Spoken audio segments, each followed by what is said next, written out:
Buenas tardes a todos.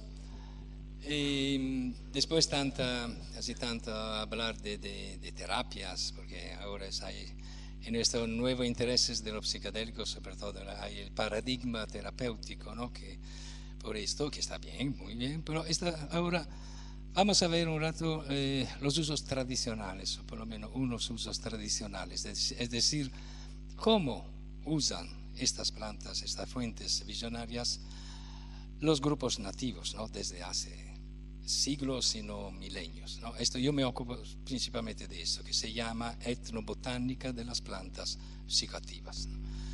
Y os acompaño un poquito en África. África es un continente, siempre ha sido el último continente como intereses por plantas y uso de plantas psicoactivas. Pero en realidad en estos últimos 20 años se está descubriendo un enorme tesoro etnobotánico en la África. Es bastante pensar que solamente por el África del Sur ahora se conocen más de 130 plantas psicoactivas. Varias de estas son visionarias. Todavía tienen que estar estudiadas. Y así que el África en estos últimos 20 años se ha vuelto en primera filera, en las primeras filas de los grandes territorios, del grande uso muy antiguo, muy probablemente también, de plantas psicoactivas. Me ocupo principalmente de las plantas visionarias. Se dice alucinógeno, a mí no me gusta mucho. Son plantas que dan visiones, ¿no? Así que utilizo esta planta. Y vamos, en la África ecuatorial occidental, a ver esta planta, la iboga. Aquí dice iboga, tabernante iboga es su nombre, pero yo allá escucho siempre en Gabón iboga, pero no es un error, son dos maneras diferentes de denominar este nombre. La siguiente, por favor. Esta es la planta, es un arbusto. Primero cosa, vamos a ver la planta, es un arbusto más o menos alto. Estas son flores, sus flores muy pequeñitas, en realidad muy insignificantes. Estas semillas bastante características. La siguiente, por favor. Su fruto, muy característico. Hay varios tipos de frutos. Típicamente es esto, redondo con esta punta final, pero hay plantas de iboga que se vuelven árboles de 4 o 5 metros y tienen fruto redondo. Y hay toda una variabilidad entre estos dos tipos de fruto. La siguiente, por favor. Pero lo que se utiliza principalmente, toda la planta produce sus ibogaína y los otros principios activos, pero principalmente es la raíz. La raíz, en realidad, la raíz es constituida de una parte muy dura adentro, que lo llaman hueso, porque efectivamente el hueso de un hombre, de un pigmeo, mitológicamente, y la pulpa que está alrededor de este hueso, esta es la parte utilizada. La pulpa se pulveriza. Yo he visto curiosamente muchas veces que antes de un angozé, que son las ceremonias nocturnas con iboga, durante el día ponen la raíz al sol, porque dices que es fundamental por activarla, por darle fuerza, claro, como efecto psicoactivo. Una cosa importante, la iboga, para que sea buena, la raíz, tiene que tener como mínimo una edad de 7, 8 años. La de 12, 15 es mejor.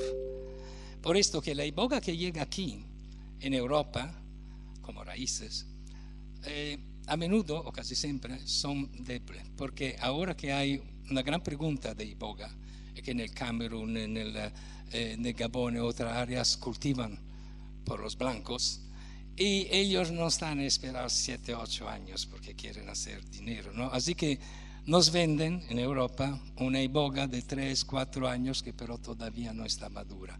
Por esto que generalmente la calidad de la iboga, ya la rara iboga que llega en Europa, es de baja calidad, no es potentemente visionaria como las plantas verdaderamente maduras. Adelante. Ahora, ¿cuándo ha iniciado el uso de la iboga? No sabemos nada.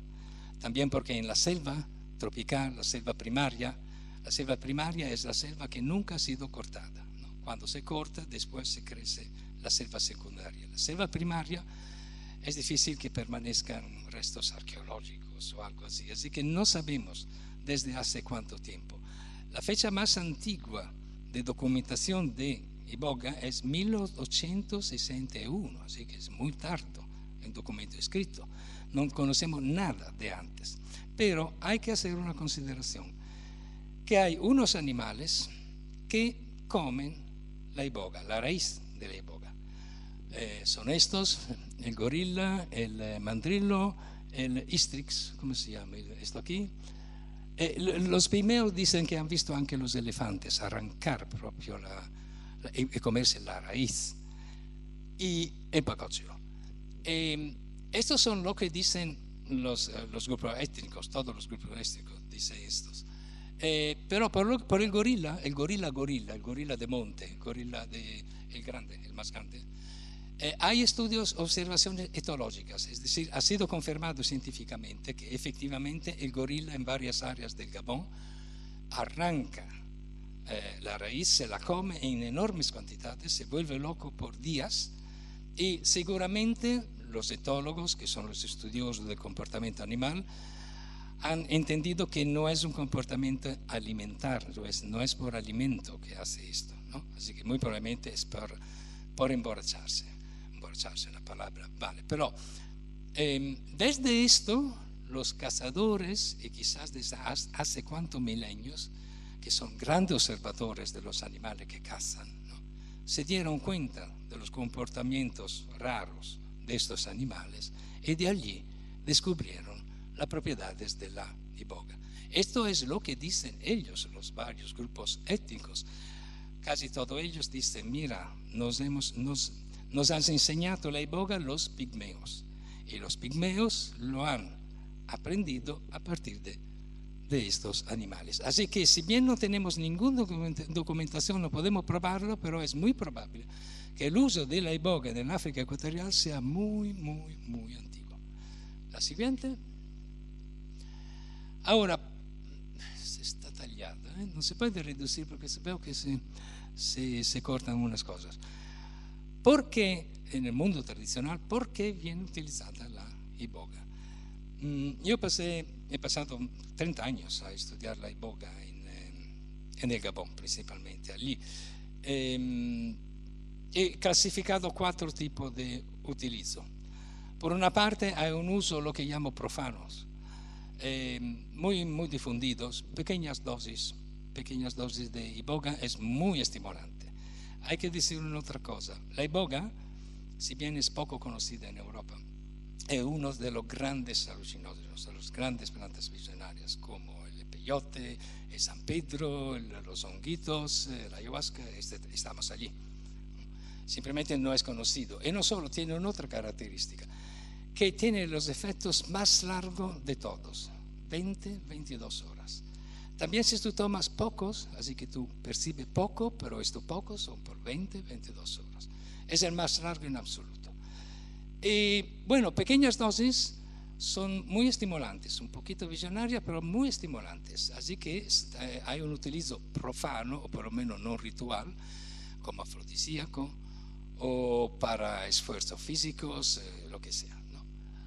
Pero lo que nos interesa son sobre todo los cultos religiosos, es decir, donde la finalidad es contactar o los espíritus de los antepasados o sus divinidades, seres sobrenaturales, ¿no? Cultos religiosos. Hay los ritos adivinatorios, es decir, se va a Nganga el hechicero, stregone, hechicero medicinero, para adivinar sobre el futuro, para conquistar el corazón de una mujer, para volverse rico, pero sobre todo para entender quién te ha hechizado. Porque en África, es típico esto en toda la África, no solo aquí, que si tú tienes problemas, siempre problemas, alguien te ha hechizado, ¿no? Y alguien de tu entorno familiar, ¿no? Entonces que tú tienes que descubrir quién te ha hechizado. Y por esto hay los cultos adivinatorios. Cuarta finalidad, son los ritos de posesiones espíriticas. Mientras en el culto religiosos, tú tomando iboga, tú tienes visiones, son estados visionarios extáticos. Con los cultos de posesiones es un espíritu que entra en tu cuerpo y te habla, te comunica, te dice tus problemas, son sobre todo finalidades terapéuticas. Se va a los cultos de posesiones por problemas también físicos, de enfermedad, etc. Se va por allá. Bueno, estas son las 4 categorías generales. Vamos a verla una a una, un poquito más profunda. La próxima, gracias. Las adivinaciones, hay varias. La más afamada es el Misoko de los Michogo. Michogo es un grupo étnico del Gabón central. Es muy difundido ahora, el Misoko. Tiene una característica muy interesante el Misoko. No, perdona, me soy equivocado, no el Misoko. El Misoko. Bueno, se come iboga, un montón de iboga, después explico cuánta iboga, un montón de iboga, y te ponen frente a un espejo. Y tú tienes que fijar el espejo. También sin mover los ojos. La iboga te facilita no mover tampoco los ojos, ¿no? Y toda la noche, es larga, toda la noche fijo en el espejo. Y tú ves cosas. Y empieza a ver cosas. Y característica del Misoko, que yo no lo he encontrado en otros ritos de posesiones donde usan plantas visionarias, es proprio específica del Misoko. Tú tienes continuamente que hablar con los alrededor, que son los oficiantes y los otros iniciados. Hay una comunicación verbal continua. Por esto que te dan un montón de iboga, pero no así tanta para volverte en coma, porque tú tienes que conservar la habilidad de hablar.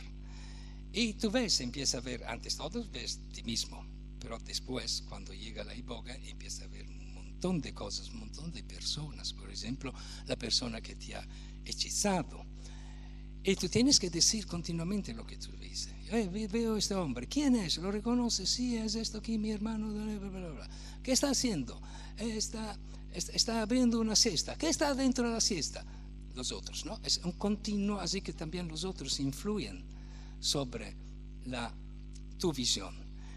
Y la parte más terapéutica de este rito es que a un cierto punto tú tienes que entrar dentro de tu visión, actuar, hacer acciones, por ejemplo, contra la persona que te ha hechizado. Por ejemplo, tú le das un puñazo en la visión, que es como tú dar un puñazo en el aire, pero en la visión le estás dando a la persona. Y esto dura toda la noche. Y tú sales de esta experiencia con conocimiento de quién te ha hechizado. No solo es como una terapia familiar, porque llegan afuera las relaciones de estas grandes familias, son familias muy, muy amplias. Las varias relaciones problemáticas salen, ¿no? Así que hay algo como de psicoterapia a través de este mecanismo adivinatorio. Siguiente. Vamos a ver el Bwiti, que es el culto más afamado por todos, también aquí en Europa, pero normalmente se piensa iboga, Bwiti. En realidad hay varios tipos, como he enseñado, y por esto que yo prefiero hablar de los cultos de la iboga, ¿no? Porque hay de varios tipos. Pero el Bwiti seguro es el culto, los cultos religiosos más afamados. Y ahora, la iboga crece. El Bwiti está difundido en estas 6 naciones, 5, pero en los últimos 10 años ha llegado también en Nigeria. Y son las naciones donde crece silvestre la iboga. El fulcro es el Gabón, esto es el lugar que yo principalmente he estudiado. Ahora, ¿cómo nació el Bwiti? Todavía cuándo, no lo sabemos. Hay un momento donde los Michogo y los Apingi del centro del Gabón dicen ellos que han recibido el conocimiento de la iboga desde los pigmeos. Los pigmeos hacen estos regalos para que no le dan más problemas porque hay conflictualidades, etc. Entonces le regalan el conocimiento de la iboga. Esto es lo que dicen ellos. Y ellos forman una primera forma de Bwiti, de culto religioso, que después se difunde a través otras etnias. Aquí hay solo unas porque hay un problema de espacio, son 18, 20 etnias solamente en el Gabón.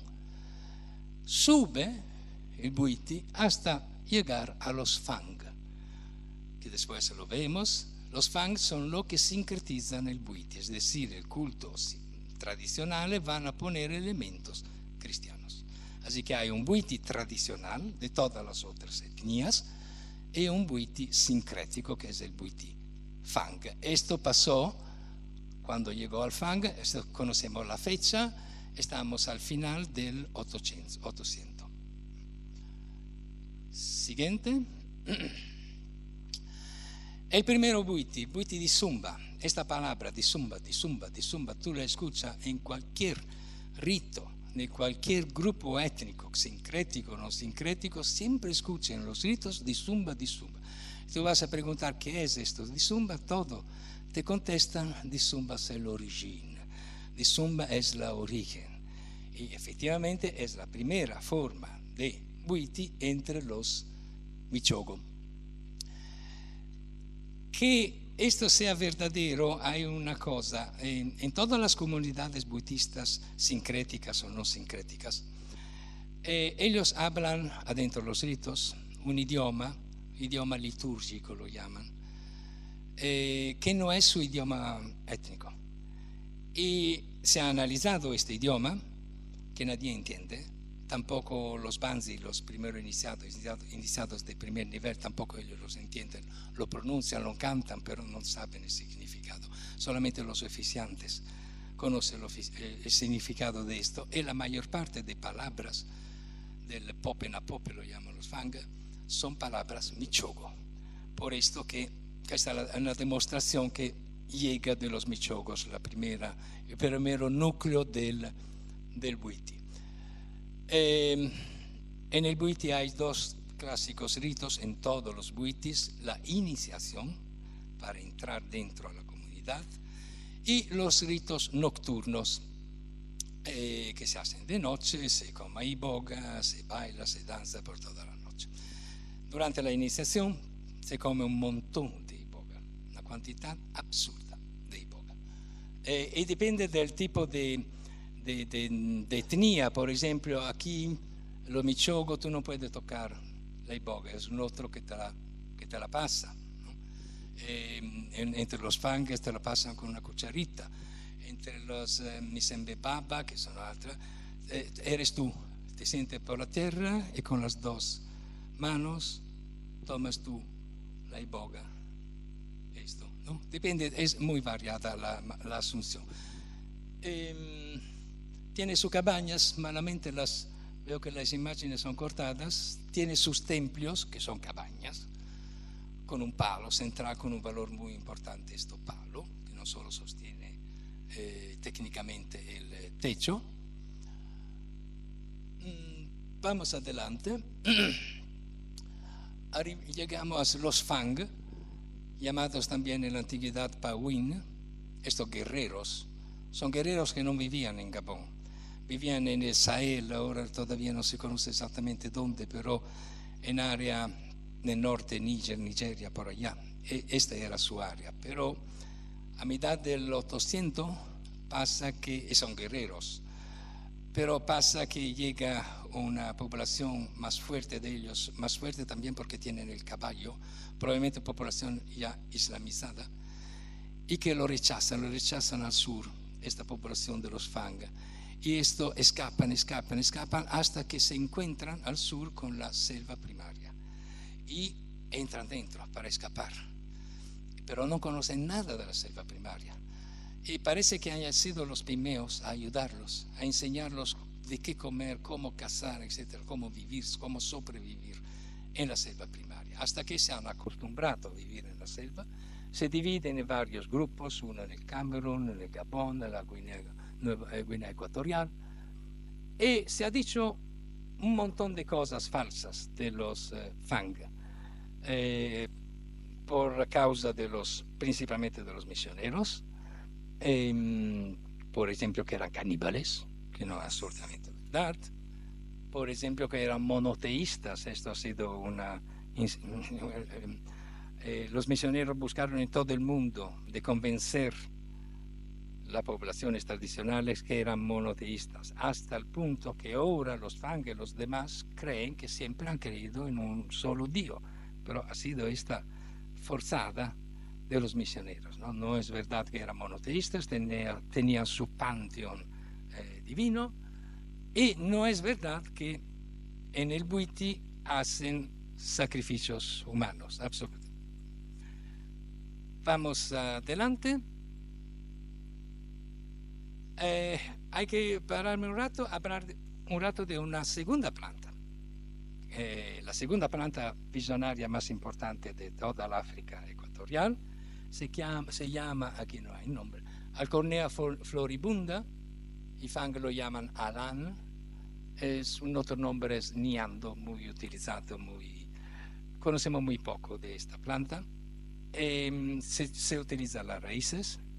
Bueno, los Fang, cuando llegaron al sur, cuando llegaron en África ecuatorial, tenían su culto de los antepasados. La siguiente, el culto de los antepasados, el Biri se llamaba, donde hacían cultos a los cráneos de sus antepasados, de las familias, ¿no? Lo conservaban estos contenedores con una estatua.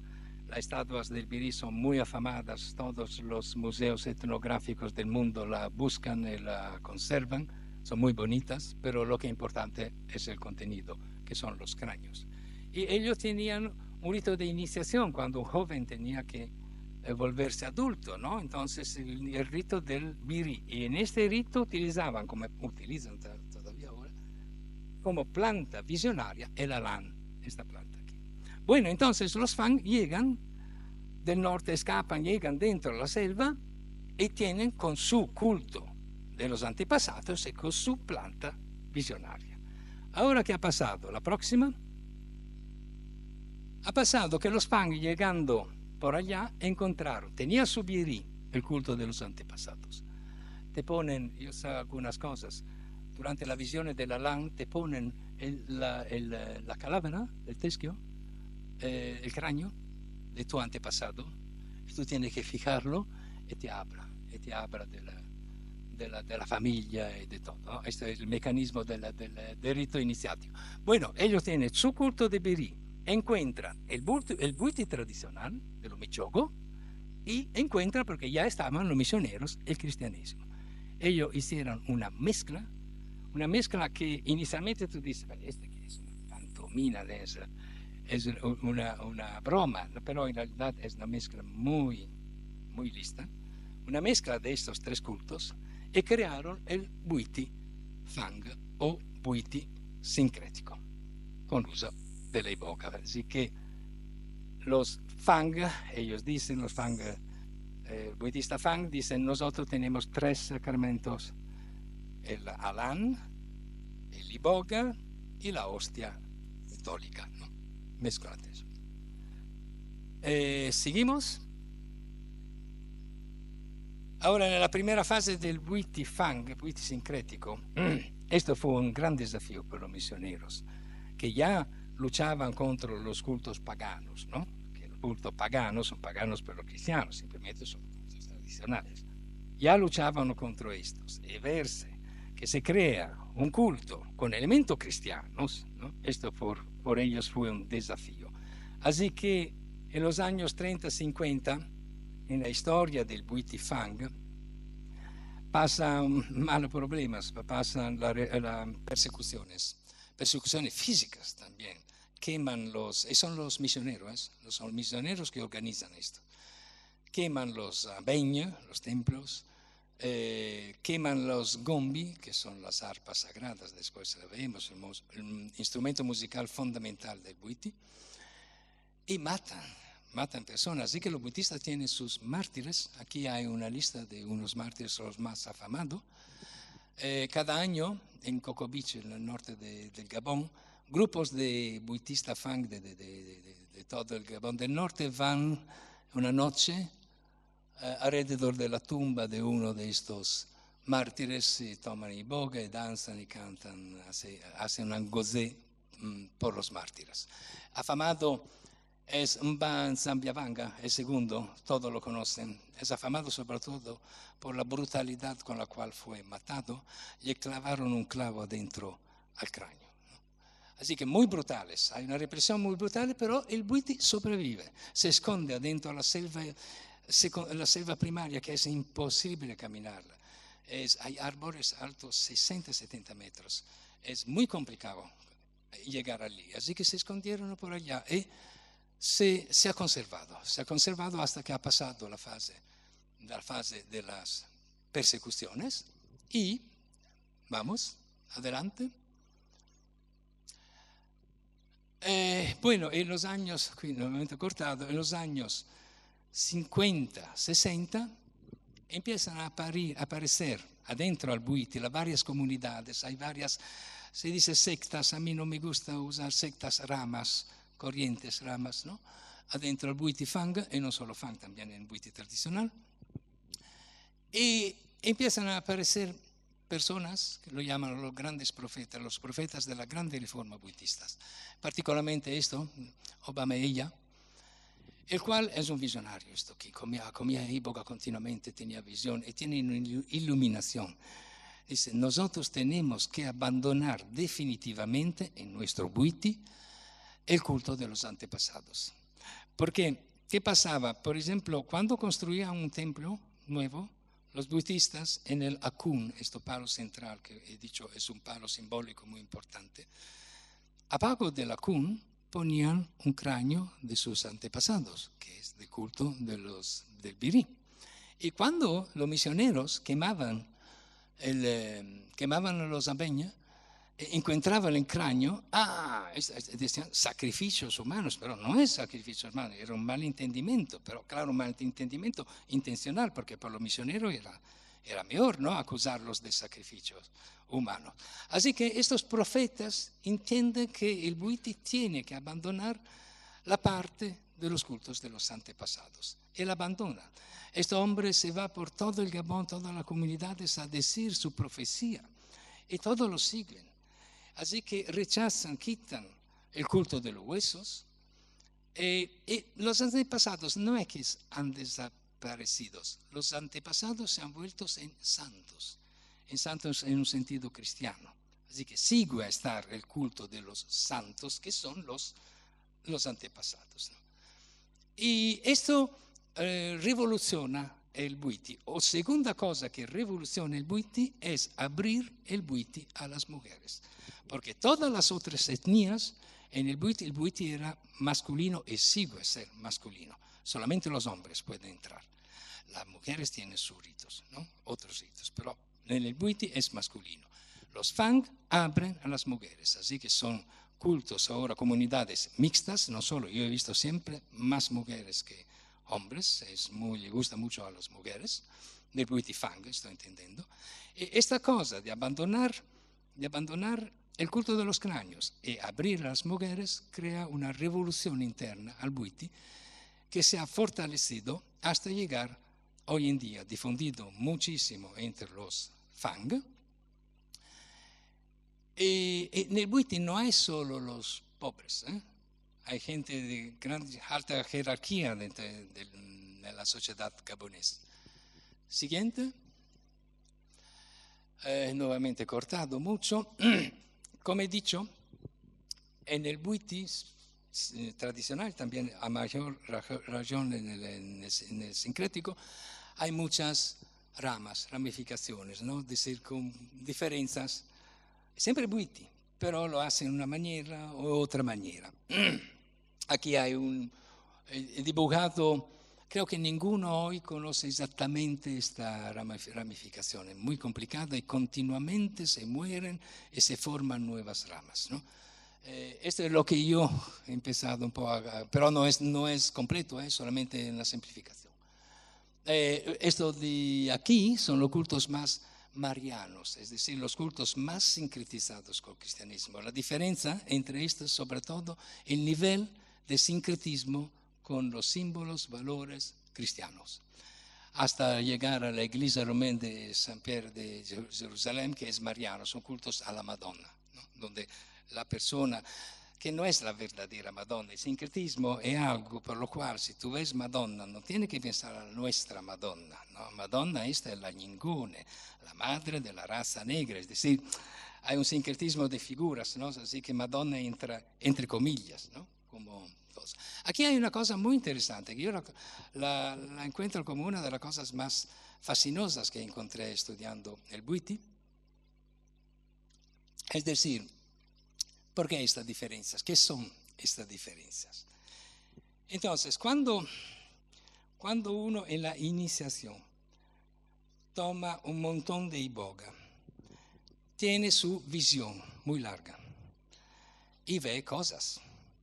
Ahora, en el Bwiti se supone que tú encuentras, ves las mismas cosas que ven los demás de tu comunidad. Es decir, son visiones estereotipadas, controladas o influenciadas culturalmente, cómo se construye esto es otro problema, pero son consideradas. Tú ves la misma cosa que ven los demás de tu comunidad donde tú quieres entrar a iniciarte.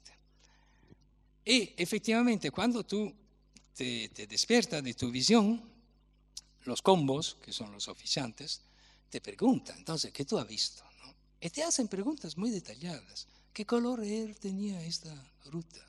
¿No? ¿Qué objeto tenía en mano? Sí, muy detalladas. Y tú tienes que contestar. Y si ellos consideran que tú has visto la misma cosa que han visto los otros, bueno, está iniciado adentro y entras en la comunidad. Pero a veces pasa, y si no has visto la misma cosa, nada, tú tienes que repetir la iniciación, tú tienes que ver las mismas cosas de los demás.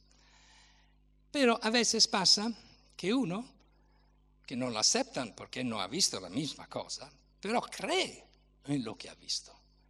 Así que se destaca y funda una nueva corriente. Así que esta ramificación es la historia de las ramificaciones de las visiones estereotipadas, ¿no? Yo esto lo encuentro muy fascinante como situación. Y no solo, lo que crea su nueva corriente, los demás que lo siguen, ellos se vuelven Niman Combo, es decir, el capo, el jefe máximo de la comunidad, lo que lo siguen, cuando van a iniciarse, van a ver la misma cosa que ha visto ellos, ¿no? Este mecanismo. Bueno, adelante.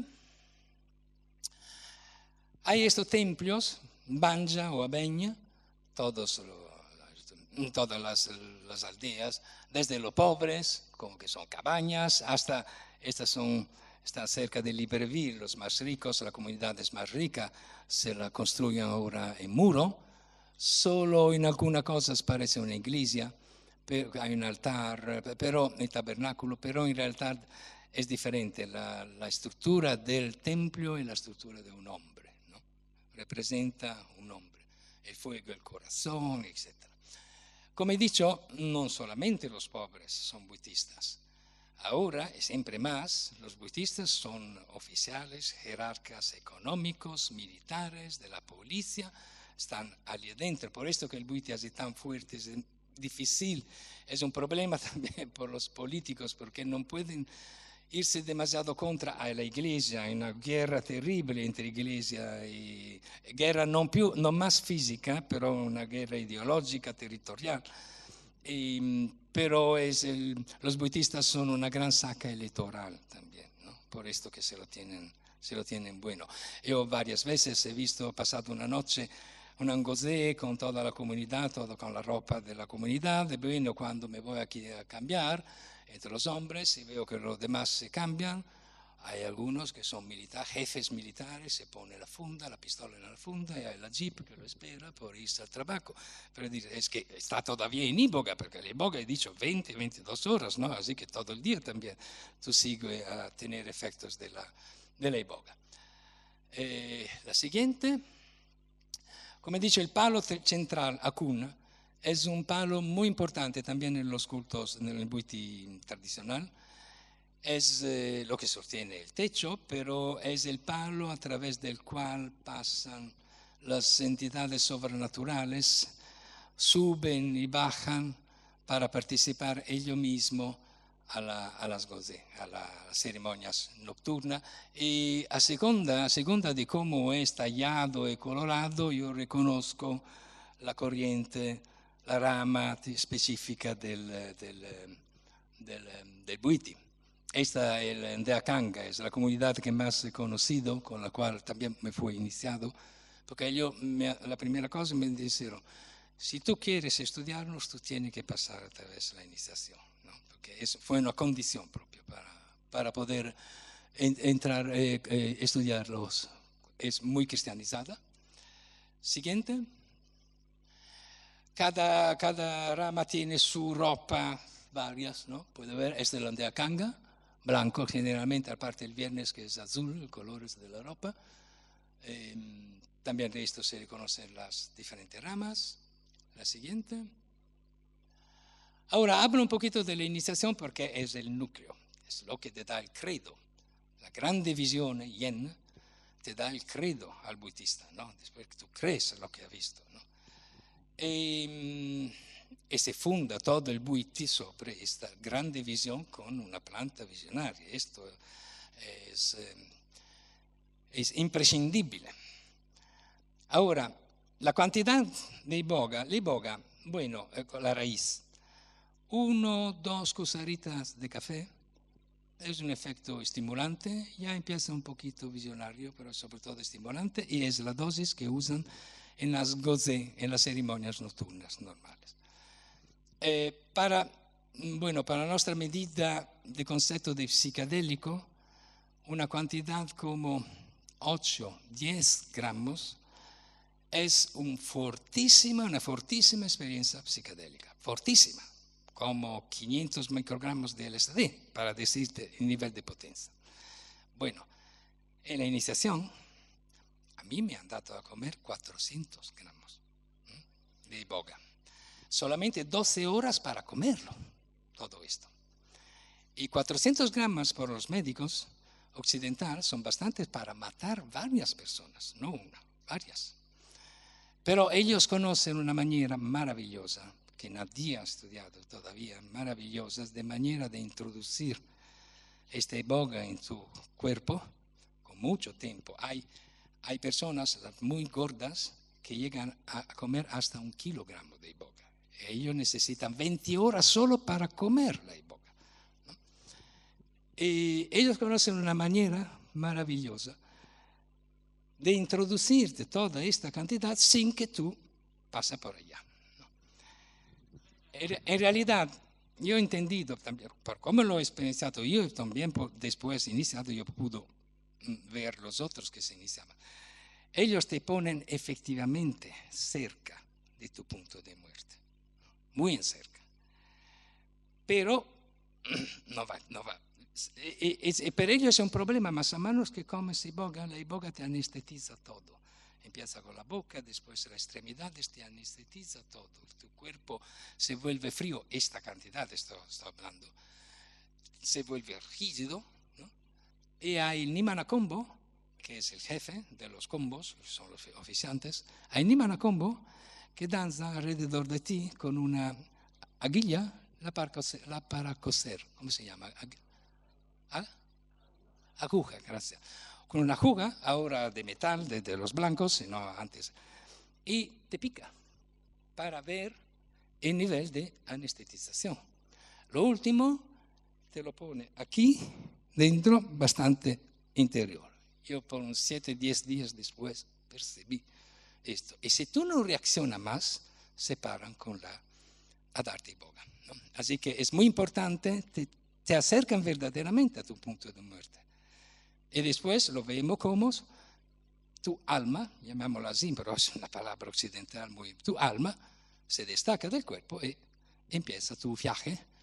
Yo empecé a medianoche del jueves y regresé en mi cuerpo, yo perdo totalmente conocimiento, regresé en mi cuerpo el sábado en la mañana. Es muy largo como viaje. Lo Yen, ¿no?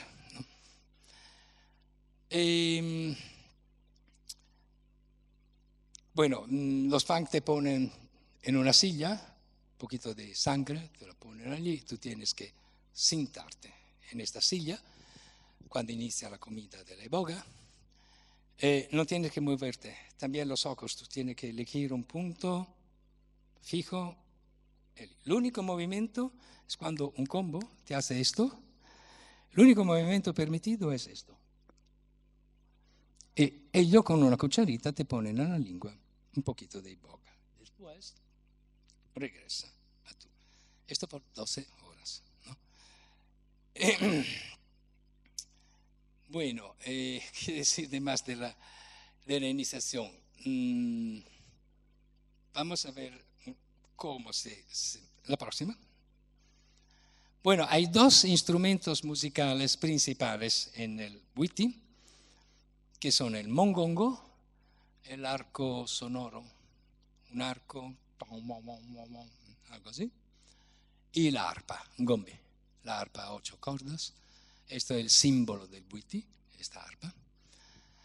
Estos dos instrumentos nunca tienen que ser tocados en el mismo momento, ni en las ceremonias, ni tampoco en el día cuando los jóvenes tienen que aprender a tocarlo. Siempre antes se toca uno y después se toca el otro.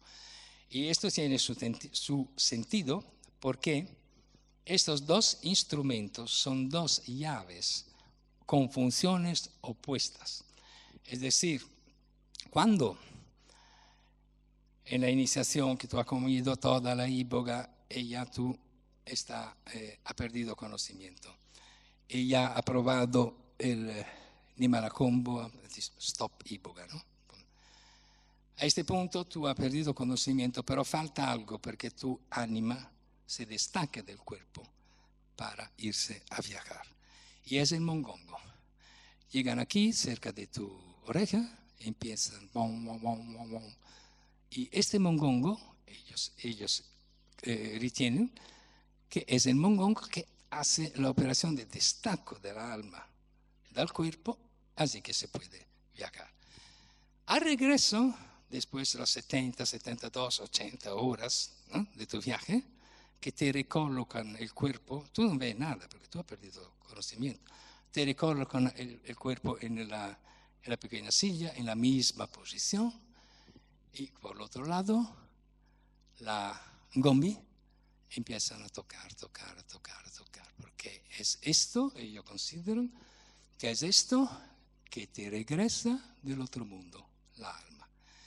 Antes de mi iniciación, varias veces me ha dicho Rokombo, mira George, recuérdate, cuando tú eres allá, tú serás allá, y tú ves el sonido, sinestesia. ¿Ves el sonido del ngombi? Síguelo, porque es esto que te regresa a casa.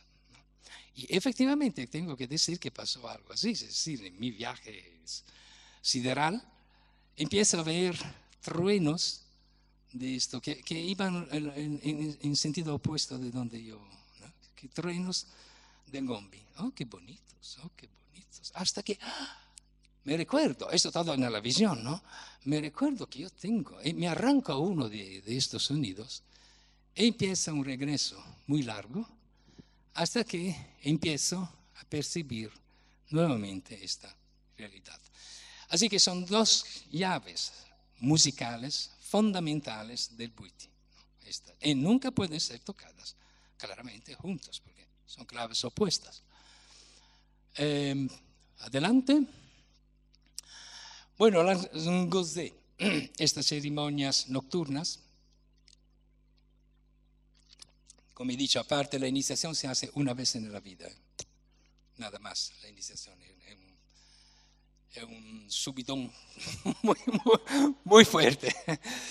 Los oficiantes de las varias jerarquías, ellos hacen nuevas iniciaciones. Y hacen estas ngozé, son siempre 3, jueves, viernes, sábado, noche, continuamente. Lo hacen varias veces en el año. Yo he contado hasta 15, 17 veces en el año en diferentes momentos. Aparte las ngozé fúnebres con el muerto, participa a esto también, que ponen el muerto antes de enterrarlo, lo ponen atado a la cun, al palo, le abren los ojos, le ponen iboga dentro la boca. Una vez me lo he puesto yo dentro la boca. Y después se danza toda la noche. Las gozé, ahora, yo he dicho que dura 20-22 horas la iboga. Y todas las 3 noches tú tomas un poquito de iboga, son 2 cucharitas. Pero los efectos estimulantes, así que pasa casi todo, yo también, casi todo, tú pasas 3 días y 3 noches sin dormir 1 hora.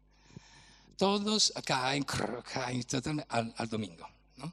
Porque es así tan larga que tú no puedes dormir también en el día, ¿no?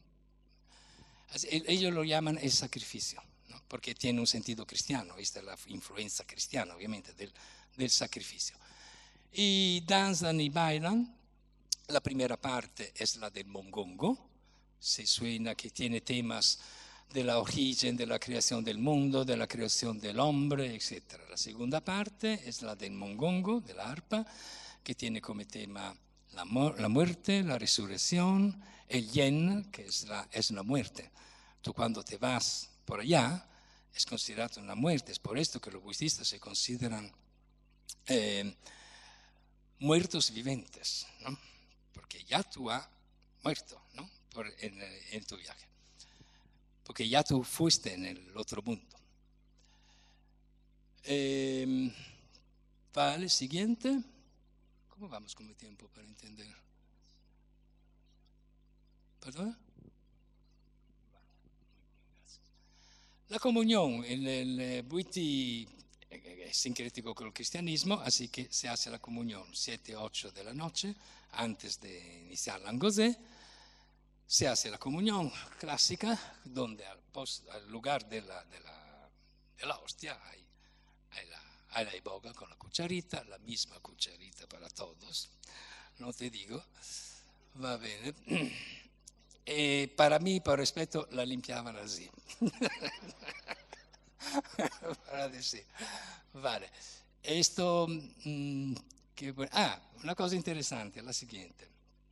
También los niños hacen la comunión.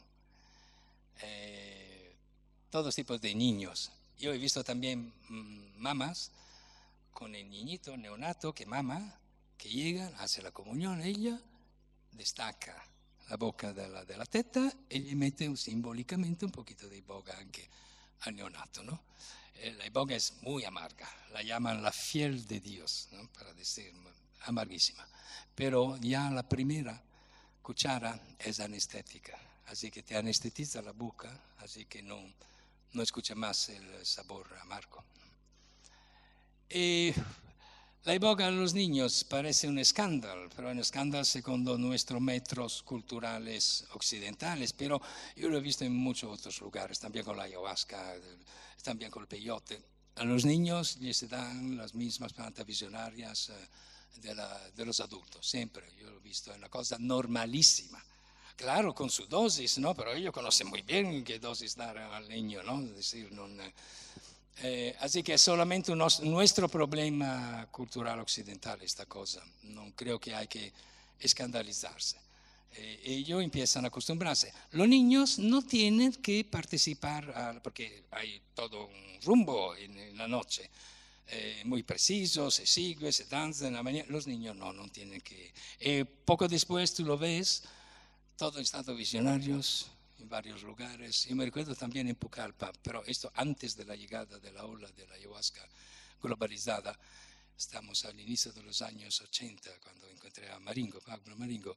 Participo a una cos'era, el miércoles al viernes, a un rito de curación del vegetalista, y entran los enfermos, los parientes de los enfermos, hay el chamán, y yo en un lugar como observador, pero tomo la ayahuasca para no dar molestias, y llegan niños acompañados por el hermano mayor con una moneda, ¿no? Que si ellos han hecho los buenos, la mamá le da la moneda para irse al cinema, ¿no? Y llegan también estos niños, le dan la moneda al chamán, el chamán mira, le da. Y después todo alrededor de mí, uno detrás de todos, y después en visión. Esto es su cinema, lo llaman cinema.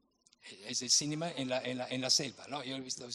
Así que es muy normal dar las plantas visionarias a los niños. Adelante. Hay un rumbo caótico enorme, pero como te he dicho, son muy estimulados por la iboga, toman también otros ibongo, los llaman, todas las sustancias psicoactivas, ellos los llaman ibongo, tienen 6 de bases, varias no la conocemos, varias yo no conseguí la identificación botánica. Es decir, hay un complejo etnopsicofarmacológico de la iboga, donde arriba hay la iboga, pero hay un montón de otras plantas. Estas son muy poco estudiadas o nada estudiadas. Varias son estimulantes, varias la ponen en el vino de palma, buenísimo, un vino que consigue vino, sí, una fermentación de palma. Y son cortezas, raíces que te dan también esto fuerza, pero se necesita mucha fuerza para pasar toda una noche en danzas con tamburos, es africano, esto es muy africano, ¿no? Han conservado esta cosa, son africanos, ¿no? De la selva. Y toda la noche, son una energía verdaderamente enorme. ¿Seguimos? Todos se pintan de blanco con el fem, el caolino blanco, un mineral, se pinta la cara. Esto en muchísimos ritos africanos, ¿no? Ellos son negros, así que el efecto es inmediato. Yo cuando me pinto la cara, ellos se pueden reír, porque yo ya soy blanco, ¿no? Así que no hay gran diferencia. Pero con ellas la diferencia es muy fuerte, ¿no? Y te imaginas en iboga, con todo estado visionario, saberte todas estas personas alrededor de ti, y se ponen las iniciadas, en la mejilla se pone una mancha roja, ¿no? Si tiene una mancha roja, tú eres iniciado.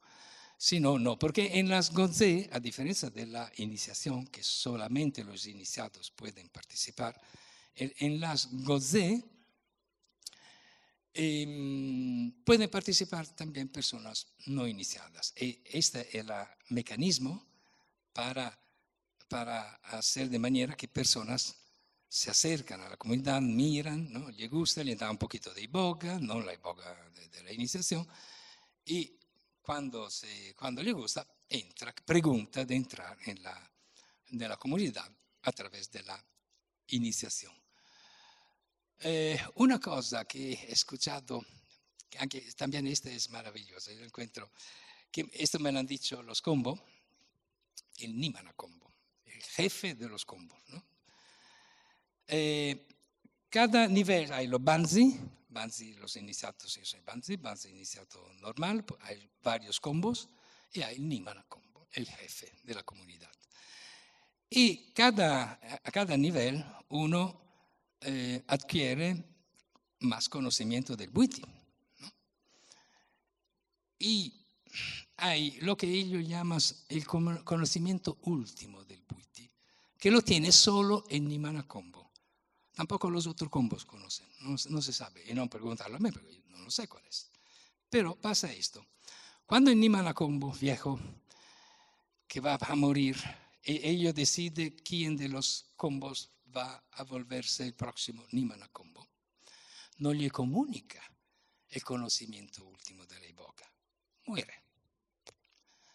Y después hay la iniciación del combo que va a volverse el nuevo Nimana Kombo, lo atan al muerto, al cadáver de Nimana Kombo, le dan a comer la iboga, se va por allá y allá encuentra el espíritu del muerto y desde allá que le pasa el conocimiento último de la iboga, del Bwiti. Así que el conocimiento último del Bwiti nunca está pronunciado en esta realidad, ¿no? Vale, seguimos. Sobre todo al segundo o tercer día que come iboga te se vuelven los ojos rojos. Estas son iniciadas. Esta es la jefe iniciada porque el rojo, el sombrero rojo es una jefe. Aquí están ya el tercer día sin dormir, ¿no? Y con iboga. Vamos. Algunas cosas, pocas, algunas cosas sobre la cuarta finalidad de uso de iboga, que es terapéuticas, los ritos de posesión espíriticas. Pocas porque nadie, yo lo he visto, es difundido en todo el Gabón, muy difundido. Son sus hospitales tradicionales, principalmente. Pero nadie hasta ahora ha estudiado, no existen monografías. La había escrito uno, Swideski, el polaco Swideski, pero ha muerto antes de poder publicar esta monografía, así que no tenemos nada. Y no solo, mientras que en el Bwiti los jefes son varones, en los cultos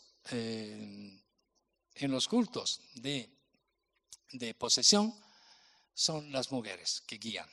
Pueden entrar también hombres, no en todos. En unas etnias son solamente por las mujeres. Y en teoría se necesitaría antropólogos, etnógrafos, mujeres para poder estudiar estos cultos. Creo que también por esto, y el francés, que nadie de idioma inglés o español conoce el francés, es muy poco conocido. Estas son las dos dificultades, y el medio ambiente del Gabón, que no te digo. Estas son las dificultades. De manera que un culto con iboga, así tanto difundido, yo lo he visto difundido como el Bwiti. Hay la veña del Bwiti, hay la veña del Ombiri o del Ombuti, tiene un montón de nombres a segunda sobre todo del grupo étnico. Ecco, esta cosa, allí no tienen visiones.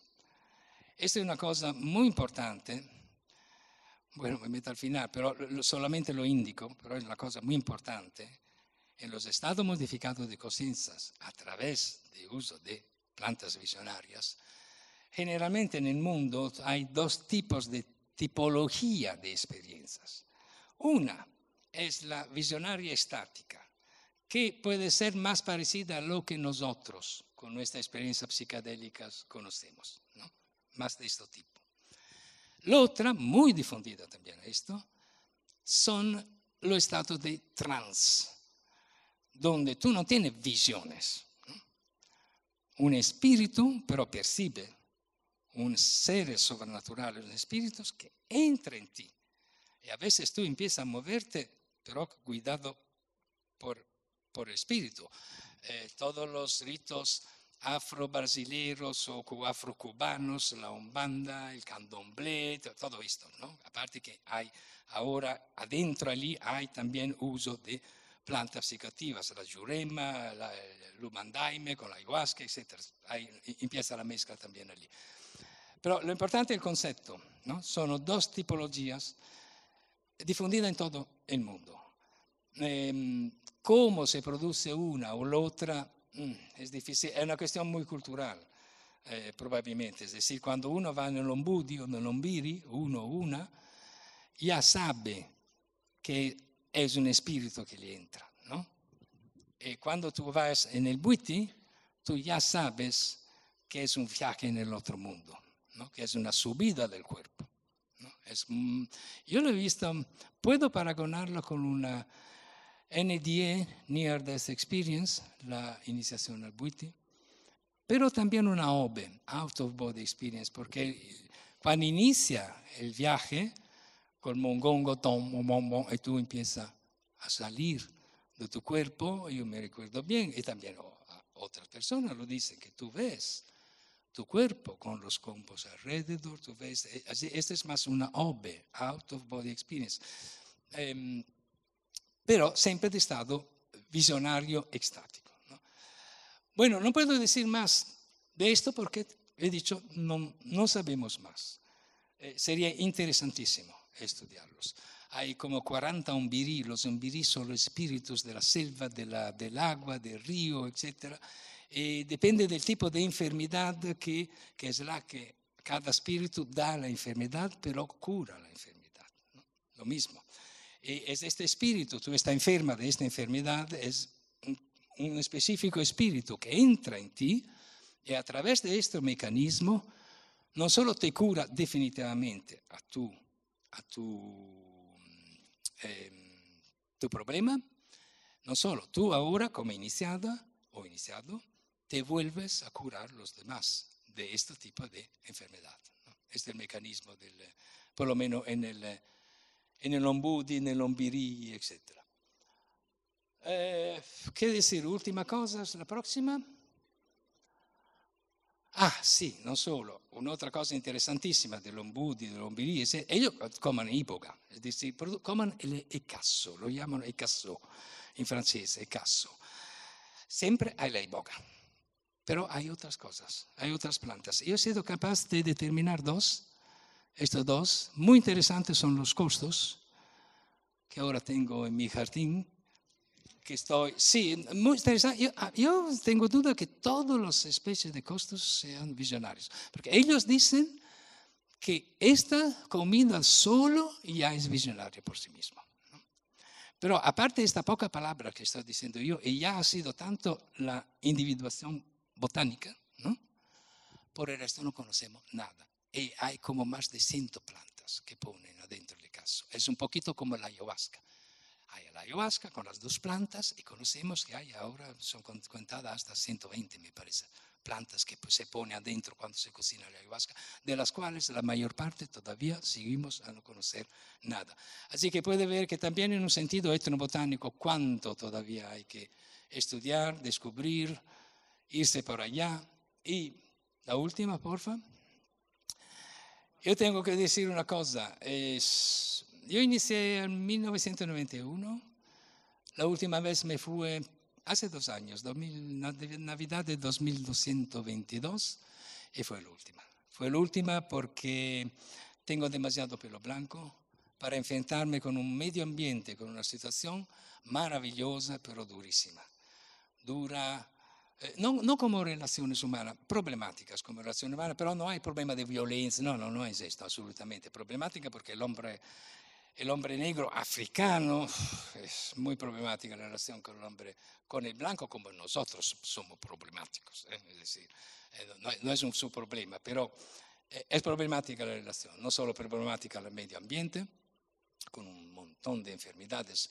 El Gabón y la Nueva Guinea son consideradas las zonas malditas por los misioneros, por los etnógrafos, por los botánicos. Un montón de personas murieron por allá, por las varias enfermedades, de las cuales la malaria es la última. Para decir, la malaria se puede curar, no es esta, ¿no? Entonces, hay ébola, hay de todo.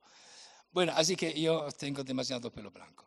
No puedo más arriesgarme y me paro aquí. Estoy escribiendo, publicando en inglés sobre todo, porque todo está en francés, la literatura sobre el Bwiti, para internacionalizar más el Bwiti en varios artículos científicos, etc. Y lo que yo puedo decir, la única cosa que puedo decir es, adelante los jóvenes, ¿no? Vale, gracias.